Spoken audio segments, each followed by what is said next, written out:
I never thought that refusing to watch my sister's kid for just 1 hour would turn me into the worst person in my family. Not a criminal, not a traitor, but something way worse. The woman who doesn't understand what it means to be a mother. And tell me, my friends, since when does saying "I can't today" mean "I don't care about your child"? Welcome, my favorite emotionally curious people. Welcome to Lying Whispers, the channel where we overshare real-life chaos with sarcasm, self-awareness, and just enough humor to survive it. If you're new here, do me a favor. Hit subscribe, drop a like, and stick with me till the end. Because this story starts with 1 hour. Now grab a coffee. Seriously, go get one. It'll wait, because you're going to need caffeine for this absolutely ridiculous, painfully real story. Here's the thing. I love my nephew. I really do.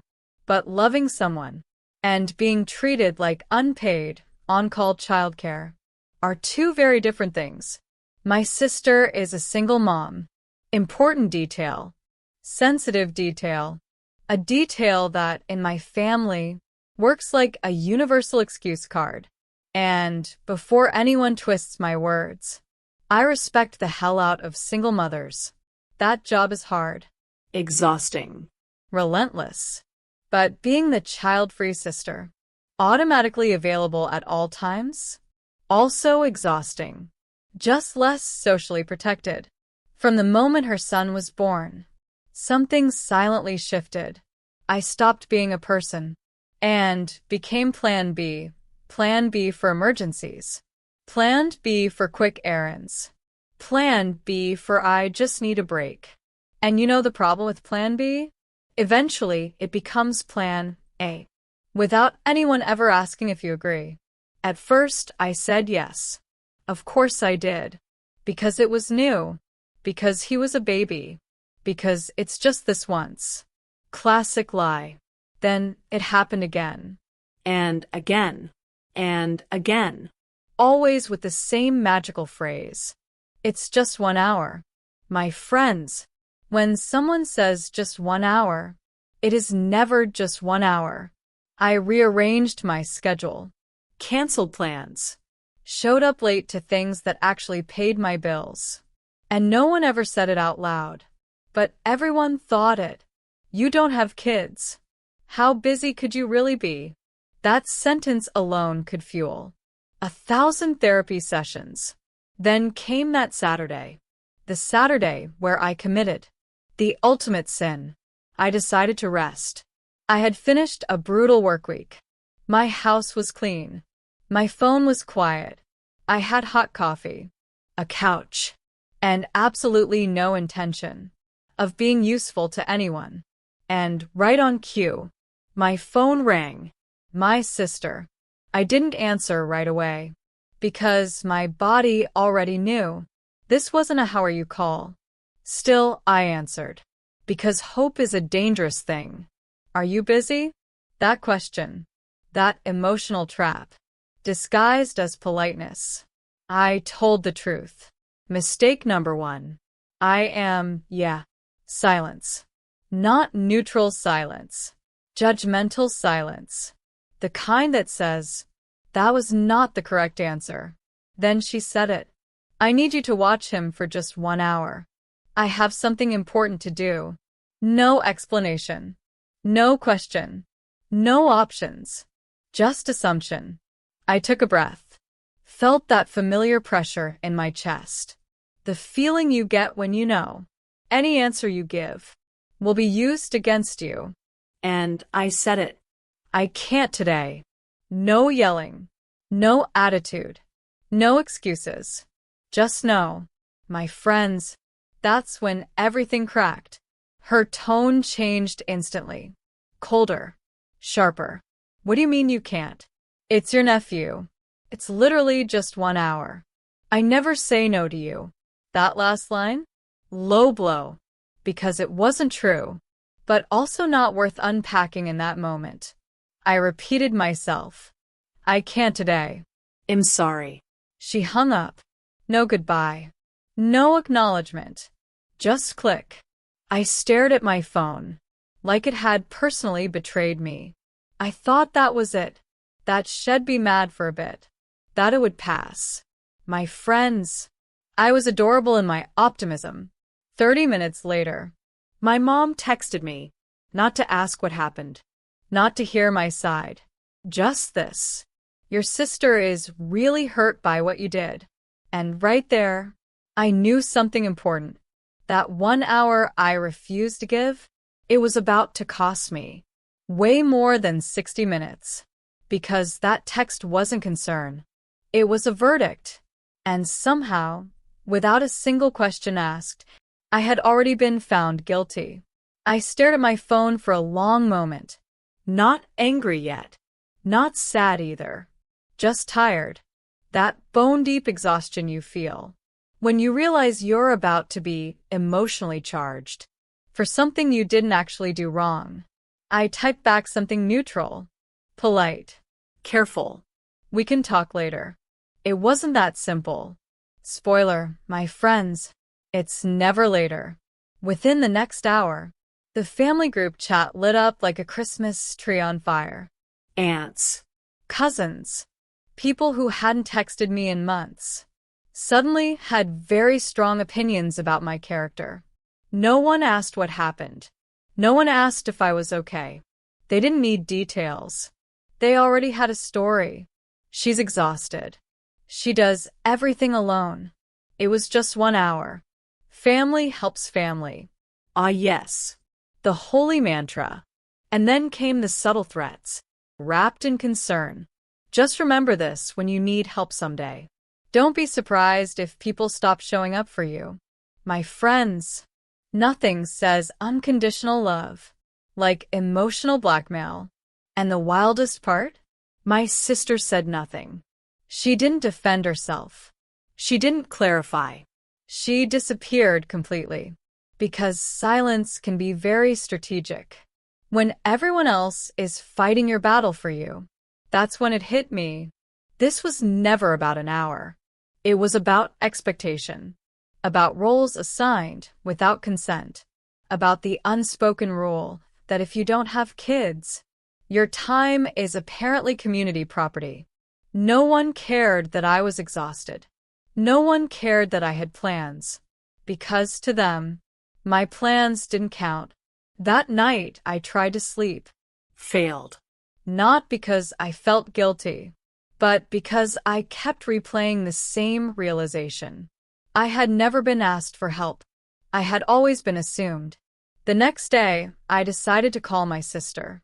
Not to apologize. Not to fix things. But to finally say something. I had swallowed for years. She answered. Her voice was soft. Fragile. Victim mode fully activated. Do you really not care? She asked. Not curious. Accusatory. I took a breath. Slow. Measured. I care, I said. But I can't always be available. Silence. Then the sigh. That long, theatrical sigh. Designed to transfer guilt. From one person to another. You wouldn't understand, she said. You're not a mother. And my friends. That sentence? That sentence slammed something shut inside me. Because it wasn't an explanation. It was a wall. A way to end the conversation. Without actually listening. So I said something I'd never said before. Being a mother doesn't give you the right to decide what I do with my time. Dead silence. Then calmly, she dropped the line that rewrote our entire relationship. Well, now I know I can't count on you. Let that sink in, my friends. Years of showing up, of helping, of rearranging my life. Erased. Because of one no. I didn't argue, Didn't defend myself. I just said, Okay. and I hung up. That was new for me. I sat there afterward, feeling that horrible mix of anger and guilt that only family can produce. And that's when I asked myself the question. I'm asking you now. At what point does helping turn into emotional obligation? And when does family become an excuse To ignore someone's boundaries? Because love given freely feels very different from love demanded. That night, I didn't regret saying no. I regretted how long it had taken me to say it. Because once you say no out loud, really say it, you don't just hear your own voice. You hear everything you've been swallowing for years. I wish I could tell you I felt instant peace, that I slept like a baby, that I woke up empowered and glowing. Yeah, no. I slept like someone who just poked a very old, very fragile family illusion. The next few days were strange. No calls, no messages, no drama explosions either. Just quiet. That eerie calm that tells you something is being planned somewhere without you. And then, of course, it happened. My mom called. "Can you come over this weekend?" She asked. "We should talk. All of us." Ah, yes. The family summit. Never a good sign. I said yes. Not because I wanted to, but because I knew something important was coming. And this time, I wasn't going to sit quietly. When I arrived, my sister was already there, sitting on the couch, holding her son, looking exhausted, strategically exhausted. No hugs, no small talk, no coffee offered. That's how you know it's serious. My mom started with the classic opening speech. "You know we're worried about your sister. She's been under a lot of stress. She felt really abandoned." Abandoned? By one? No. Interesting. I listened, nodded, let her finish. Growth. Therapy. Character development. Then I asked a simple question. What exactly did she need that day? Silence. Not thoughtful silence. Avoidant silence. I asked again. What was the emergency? That's when my dad cleared his throat and said the sentence that changed the entire mood of the room. She had a date. Just like that. No build-up. No drama. A date. I blinked. Once. Twice. A date? Not a job interview. Not a doctor's appointment. Not a crisis. A date. And listen. I'm not anti-dating. I'm not anti-single-saving lives. Everyone deserves joy. But the way my family had framed this, like I had refused life-saving support, I laughed. I didn't mean to. It just happened. A short, exhausted laugh that slipped out before I could stop it. So let me get this straight, I said. I'm the villain. Because I didn't cancel my rest. So she could go on a date? My sister finally looked at me. I also deserve a life, she said. And I agree, I replied. Completely. I paused. But so do I. That's when the room shifted. Because for the first time, no one could argue with that. Without sounding ridiculous. My mom sighed. That deep sigh that means, the script didn't work as planned. Well, she said, family helps each other. Yes, I answered. But family also respects boundaries. No yelling. No tears from me. Just calm. And somehow, that was more unsettling to them than if I had exploded. I stood up shortly after. I'm not apologizing, I said. But I'm also not cutting anyone off. I just won't be automatically available anymore. And my friends, no lightning struck. No one disowned me. No dramatic exits. Just discomfort. Since then, things have changed. My sister still asks for help. But now she asks. Sometimes I say yes. Sometimes I don't. And here's the wild part. The world kept spinning. My nephew still loves me. My family survived. The only thing that really broke was the illusion that my time belonged to everyone else. So now I'll ask you, my friends, would you have said yes just to keep the peace? Or would you have done what I did and risk being the villain to protect your sanity? After that family meeting, something subtle but permanent shifted. Not loudly, not dramatically, but quietly. No one apologized. And somehow, that told me everything. The days after felt awkward in a new way. Not hostile, not warm either. Neutral, careful, like everyone was suddenly aware that the old rules no longer applied. My sister didn't call for a while, which, in our world, was louder than yelling. I wish I could say that felt freeing. Sometimes it did. Other times, it felt like grief. Because boundaries don't just end patterns. They end versions of relationships you were used to. And here is something people don't talk about enough. When you stop overgiving, you don't just lose favors. You lose your role. I wasn't the reliable one anymore. The shell-handle person. I was unpredictable. And families hate unpredictable women. A few weeks later, my aunt called. Out of nowhere. I just wanted to check on you, she said. That tone. You know the one. Concern wrapped around curiosity. She didn't ask how I was. She asked, "Are you and your sister okay now?" Translation. Did you apologize yet? I answered honestly. We're adjusting. Silence. Then, well, you know how she is. Yes. The family slogan, you know how she is, has excused more emotional labor than any apology ever has. I smiled into the phone. I do, I said. That's why things had to change. She didn't like that. I could tell. That conversation repeated itself. With different relatives. Same script. Different voices. Everyone wanted peace. No one wanted accountability. And my friends, that's when I realized something huge. They didn't actually want me to help. They wanted me available. Availability without autonomy.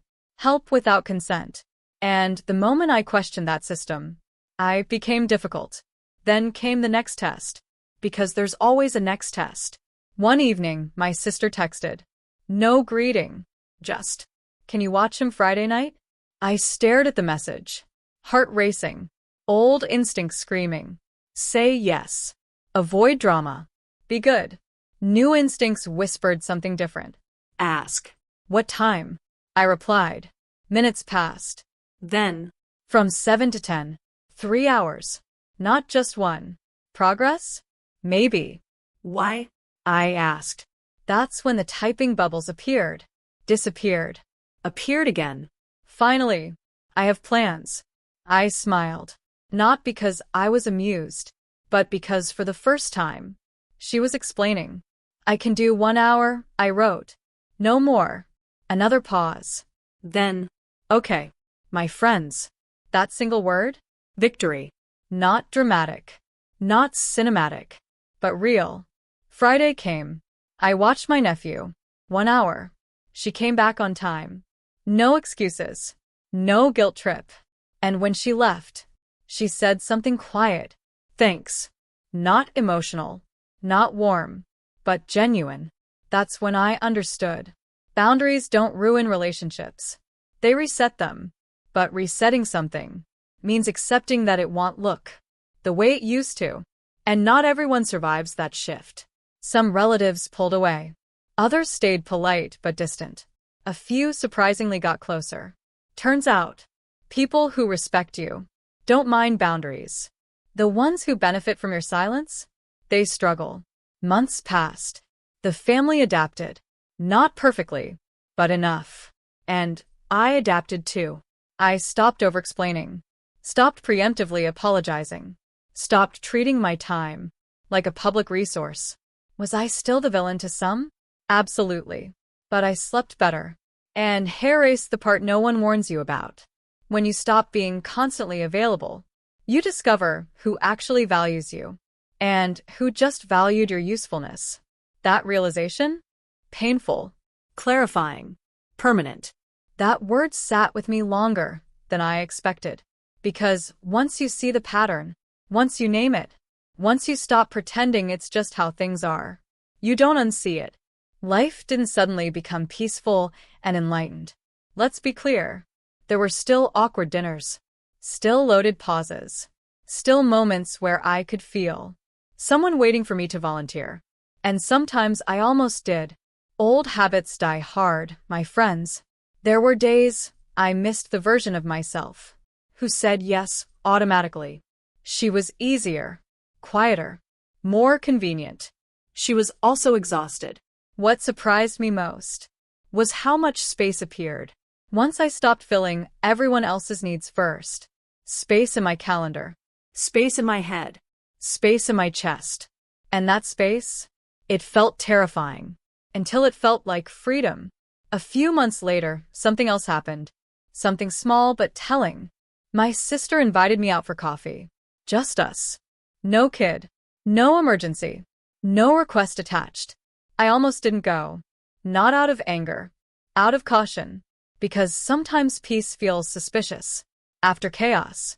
But I went. She looked different. Not tired martyr different. Just human. We ordered coffee. Sat down. Awkward silence settled between us. Not hostile. Unfamiliar. Finally, she spoke. You really hurt me that day. I nodded. I know. She blinked. That wasn't the reaction she expected. I felt alone, she continued. Like I couldn't count on you. I took a breath. Slow. Careful. I hear that, I said. But I need you to hear this too. I paused. I felt invisible. That landed. Harder than yelling ever could. She frowned. I didn't mean to make you feel that way. I know, I said.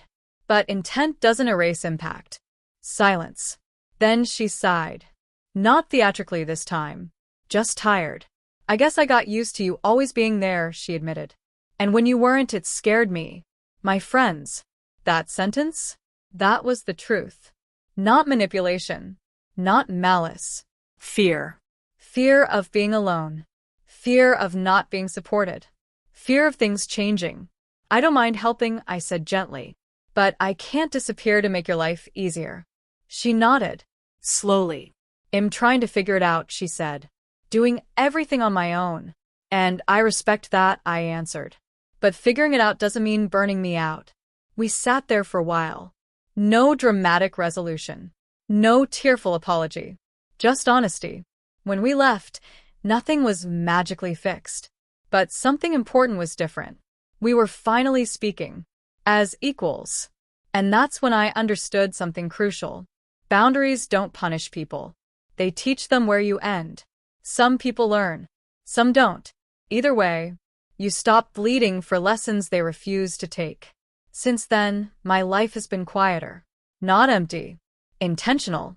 I say yes when I want to. No when I need to. And I no longer explain myself. To people committed to misunderstanding me. Do some family members still think I'm selfish? Probably. Do I care as much? Not anymore. Because here's the uncomfortable truth, my friends. If your absence causes chaos, it means your presence was being exploited. And if setting a boundary makes you the villain, maybe the story needed a villain. So, the system didn't have to change. So, I'll ask you one last thing. Not as a narrator, not as a sister, but as a human being who learned this the hard way. How many times have you said yes? Just to keep the peace? How many times have you felt guilty for choosing yourself? And what would happen if you stopped? Because that question didn't just stay with me. It followed me into random Tuesdays, into quiet mornings, into moments where I almost slipped back, into the old version of myself, the version that said yes, before even checking in with her own body. Here's the part no one really prepares you for. When you stop overgiving, you don't just disappoint people. You disappoint the version of you that was praised for being selfless. I had been rewarded my whole life for being easygoing, for not making things complicated, for always understanding. Those compliments, they came with invisible chains. Because the moment I wasn't understanding, I wasn't kind anymore. I was selfish. Cold. Different. And different in families is dangerous. I started noticing how often guilt showed up, disguised as concern. How are you really? You seem distant. We miss the old you. The old me. The exhausted one. The one who bent herself into shapes just to fit into everyone else's expectations. I missed her sometimes. Not because she was happier, but because she was familiar. Growth is lonely like that. One night, a friend asked me something simple. Are you happier now? I didn't answer right away. Because happiness wasn't the right word. I was calmer, clearer, more honest. But happier? That felt like pressure. So, I said the truth. I feel lighter. And that's when it clicked. Happiness isn't fireworks. It's not constant joy. Sometimes it's just not carrying weight that was never yours. The more I honored my limits, the more my relationships adjusted. Some softened. Some faded. One or two surprised me by becoming stronger. My sister and I were not best friends. We're real. And honestly, that's better. She still struggles. I still help sometimes. But now help is a choice, not a debt. And my friends, that difference? That difference changed everything. I stopped rehearsing excuses in my head. Stopped apologizing for resting. Stopped feeling like my worth was tied to my usefulness. Do I still feel guilt sometimes? Of course. Guilt doesn't disappear overnight. But now I recognize it. I ask questions. Is this mine? Did I actually do something wrong? Or am I just uncomfortable choosing myself? Most of the time, the answer surprises me.